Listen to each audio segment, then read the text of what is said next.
just, I guess, you know, JUCO players who come mid-year, often there's a spot in need of filling, but you two seem to come into the two positions where maybe are going to be the biggest focus this offseason, and that's secondary. Just kind of, how do you feel you fit in?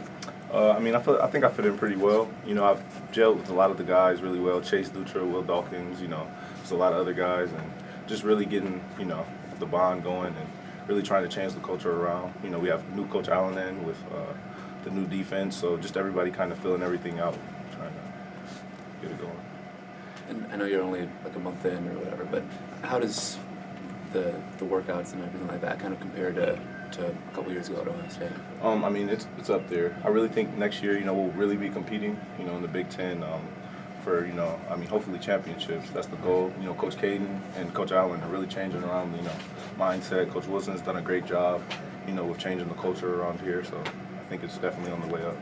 You mentioned the new defense. Do you have any idea where you might fit? I know it's still kind of in the infancy stages, but there's a couple maybe hybrid positions that might be. Right. I've been working on I'm learning free safety and Husky right now, you know, so pretty much just trying to learn those two right now. What is Husky?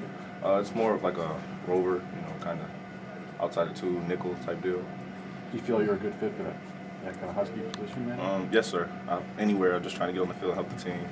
Just kind of, I guess, you talked a little bit about it, but what have workouts been like? I know there's certain things you guys can do, can't do. Coaches can only be involved in certain spots, but just kind of what have workouts been like? They've been awesome. Honestly, I feel like here is almost better than Ohio State for me because I come ready to work every day. You know, just with my teammates, we all come ready to work.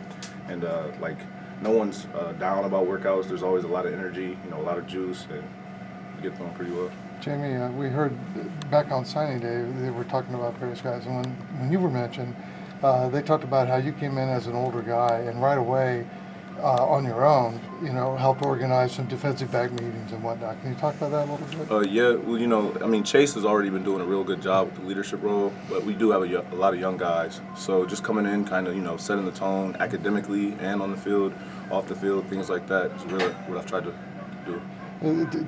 Specifically, did you call meetings or, you know, watch a little extra film? I mean, yeah, we've watched film, you know, worked out, did a few footwork drills with the other guys and things like that. As an older guy, did you think that was part of what, you know, they brought you in for? Mm-hmm. Yeah, well, to be elite, you know, you have to do extra things. It's not just about, you know, doing things when everybody's doing them. It's doing them when people aren't watching. Your coach from last season said that you play a little bit of linebacker when they need you to. I mean, how do you think that helps you, you know, with playing safety? Well, I like to think I'm a pretty aggressive safety, a physical safety. So just coming downhill, not being afraid of contact, you know, driving through guys. What kind of goes into learning a new playbook when you have a bunch of new things thrown at you? Just really studying, picturing yourself on the field, and mental reps. You know, making sure that, you know, mental is just as important as the physical, I feel like. So just staying in your playbook and making sure that, you know what your job is. With the two of you guys being kind of the only mid-year enrollees, do you guys kind of talk to each other and kind of help each other? Rich is my roommate, you know, Right. so he holds me to a pretty high standard. I hold him to a high standard. You know, before we came here, I told him if I'm out of line, you know, if you're out of line, I want to tell me, you know, so just keep it going, you know. So it'll be interesting in spring practices. Hopefully, he'll throw me a few balls. All right. Thanks, Jayme. Thanks, James. Appreciate it.